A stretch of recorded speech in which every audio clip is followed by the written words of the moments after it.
What's up, guys? Welcome to the BFF Report. I'm your host, Mike B.A.K. Phony, and today we're going to be talking about League of Legends. Now, I already talked about them once before, but it was kind of an unfair side-by-side comparison, and so we're not going to do that today. Today we're going to take an actual look at the game itself, briefly, and then just jump right into Dominion.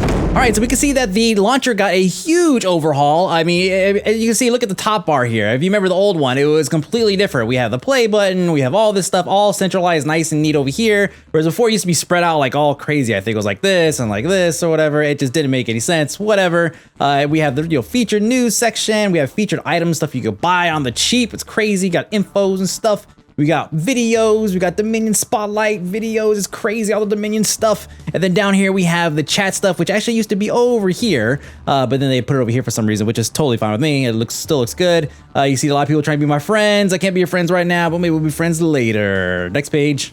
And this is your summoner profile. It has pretty much everything you need to know about you. We have my name here. Go ahead and add me. We could be friends. Yay, level 6, almost level 7, 2 points. What the heck? It's crazy. My Dominion stats, you can see I capture a lot of stuff and I win. Well, if you saw how many games I did, then you'll be pretty impressed with that. As a matter of fact, let's go and look at that in the match history side. As you can see here, we'll ignore the defeat here. That's no big deal. The victory, classic game, classic. We'll talk about that later. If we scroll down a little bit, you can see that I have a pretty good Dominion, breakdown here, right? Win, win, win, win. Pretty much all wins. Even the one that I lost. Notice how I'm number 1, baby. See, can't carry the team by myself. Poor Tristana. Jesus, killing me, guys. The champions page shows all of the champions that I have in my possession. You see I have 2, 3, 4, and whatever. I have like 7. I'm just rolling in champions, guys. It's crazy. The rune side, as you can see, I have not spent any money on runes. We could just kind of pretend like there's some cool stuff in there. I will actually, now that Dominion's out, I will definitely be probably adding some stuff in here because I have a few unlocked, right? I could probably do something. There's multiple pages that you could deal with here, and this is all selected when you actually go and start the match. So I mean, you can have your own kind of custom setups. So if you do like a tanky character, you can have like a tanky rune page. Does that make any sense? Go ahead and click over to masteries here. And we have the talent trees, and as you can see, I have 10 different trees that I could choose from, different setups, but I don't actually even use more than just one because I'm noob, so sorry guys. You see, you can spend your points here. Same way any basic calculator works. You put points in, you unlock the next tier, you put points in, you keep on going down until you reach the ultimate thing down here. Crazy, right? And then you have your offense, defense, utility. Notice that this is all independent of what champion you're choosing. This is your summoner profile, guys. Summoner profile, not champion specific.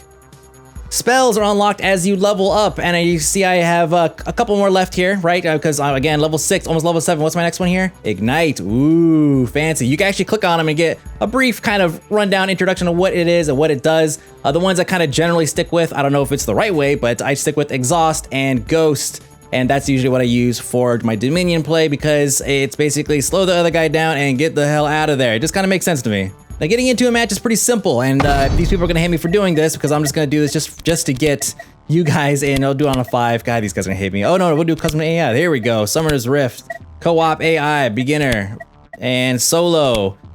And we'll see just how quickly it takes for me to match myself up. Oh, that was so fast. Holy crap, man. This matchmaking with the AI components or opponents is like super fast. I want to shoot something. Tristana, and then we'll go to lock-in. This is where you choose your different room pages, right? Remember we talking about that. Masteries, you can see I have a whole lot of them that I just did not need. I'm an idiot. I completely did that. And then once you're done picking everything, you're gonna go ahead and click on lock-in and you are good to go.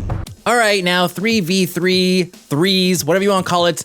This is something that I have to talk about. I love talking about nothing but Dominion, but unfortunately, this is something that is new since the last time I did a BFF report. And for those of you guys that haven't played the game in a very long time, this is new to you also. Now, this map is set up a little bit different. First off, you need to know upfront that the game is balanced around 5s, not 3s. So it is very possible that you can either have an OP comp or go up against an OP comp. That's just the way it is sometimes. But let's go ahead and take a look at the map layout because that's important, right? The Summoner's Rift has 3 lanes. This one has 2, and it's actually, both of them are completely different. It's the top one is the Twisted Path, and the bottom one is just a straight shot between the two. Now, the way that this is set up, you can very easily and very quickly set up ambushes on other people, and you can also very easily get ambushed. So you have to kind of keep an eye out for that. The fact that there is only 2 lanes and 3 players on each side makes it very easy to kind of keep track of where your opponents are at, and in turn ends up being a lot of action. So even though you're doing a whole lot of the usual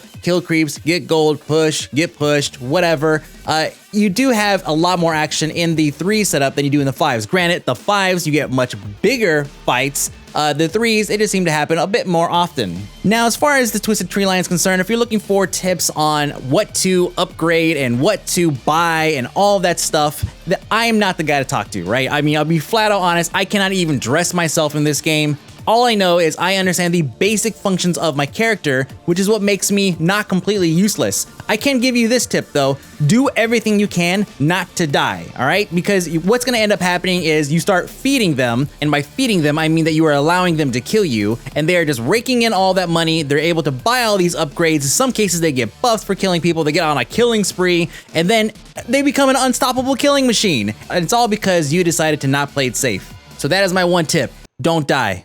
Now, before we get to actual gameplay stuff, let's take a look at the map itself. We have over here, this whole area. This is all of the different points you have to capture. Every single one you need to capture to get your points. You don't have to have all of them, just have the majority most of the time. If we take a look at this part here, this ring that's lit up by the blue glow, that part is always exposed. And also this area here is always exposed. And so the reason why it's exposed is because it kind of helps add to the tacticalness and the usefulness of the, you can see the jungle-y area.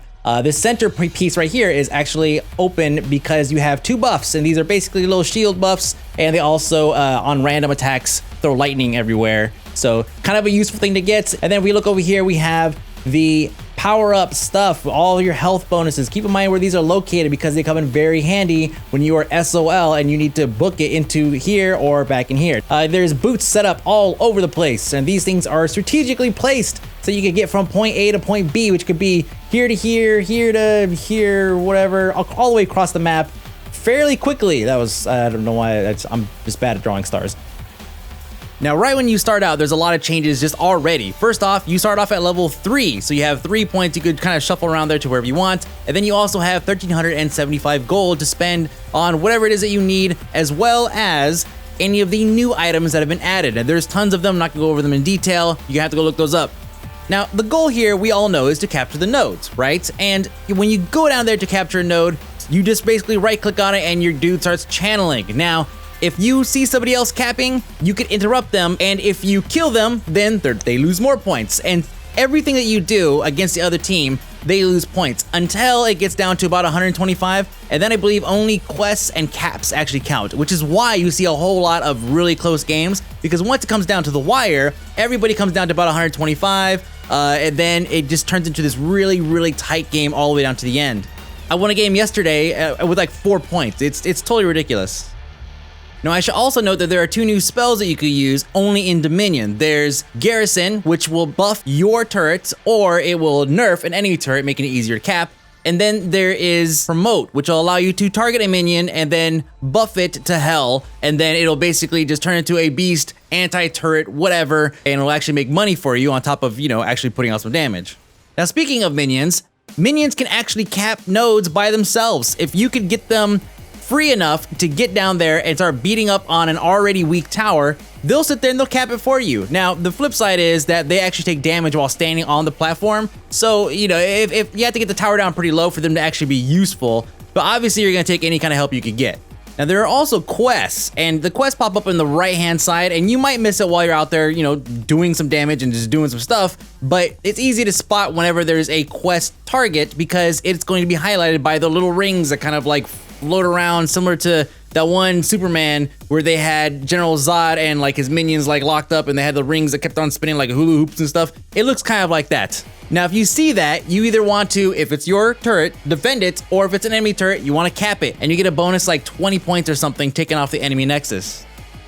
Now, when you finish a match, you'll get your scoreboard. This one, however, is tailored a little bit differently than the Twisted Tree Line and Summoner's Rift. This one does not focus on kills, deaths, and assists. This one is all about the points, and you get points from doing things like killing people, capping nodes, stuff like that. More specifically, by doing things that are part of the objective, and not just randomly chasing somebody through a forest and killing them, or by farming creeps, or whatever. Dominion requires that you actually approach things a little bit differently. A perfect example of this would be me. A lot of you guys know that I have an RBG team. I'm ranked pretty high up. In Season 9, I think I was close to top 100, something like that. That's kind of a big deal. Top 100 out of, the 5 million people, whatever, that plays World of Warcraft now. But the point is that I am not a good League of Legends player, right? I am not good at it at all. I'll be totally honest with you guys. It's not like this is a surprise to you guys. You guys just watched like 8 minutes of footage of me playing, which I'm sure some of you guys are like crying your pancakes right now, and I'm really sorry for that. But I have a full understanding of the way these style of games work, which means I understand the techniques and I understand the tactics that will get the job done. And I'm telling you right now, the reason why so many players are so bad at this is because they just haven't adapted to this new gameplay style yet. And there's going to be a sizable chunk of them that are going to say it's skillless, it's worthless, it's never going to be an esport, I'm going to go back to playing in my trees. That's fine, let them do that. But what Riot has done is they found a way to reach gamers like me. And there are lots of people like me out there who enjoy this style of gameplay. Now, that's not to say that things are perfect right now. There's lots of balance issues. There's some particular champions that are so incredibly OP in this map, the ones that are super fast and the ones that you could just basically turn into a giant tank and just sit them on a node. There's lots of that stuff out there, and that's fine. Those things are gonna sprout up. I'm sure they're gonna find some way to either combat that or just learn to live with it. But I highly suggest any of you guys who tried League of Legends in the past and was not into the whole laning thing, it's free to play. Give it a shot, because I honestly think that some of you guys might like this. All right, so the question of the day is pretty simple. There's a whole lot of controversy going back and forth as far as the skill cap related between, Summoner's Rift classic style League of Legends play and this, new Dominion, capture the node resource style gameplay. So I want to know what you guys think. Now, I understand that not all of you guys are hardcore, League of Legends players and all that stuff. So I'm kind of curious what, as a bystander or as a casual LOL player, what do you guys think as far as the skill cap is concerned? Which one is and why is much more harder? Let me know in the comments below, or aka Mike B on Facebook, Twitter, Twitch.tv, and YouTube, and I will see you guys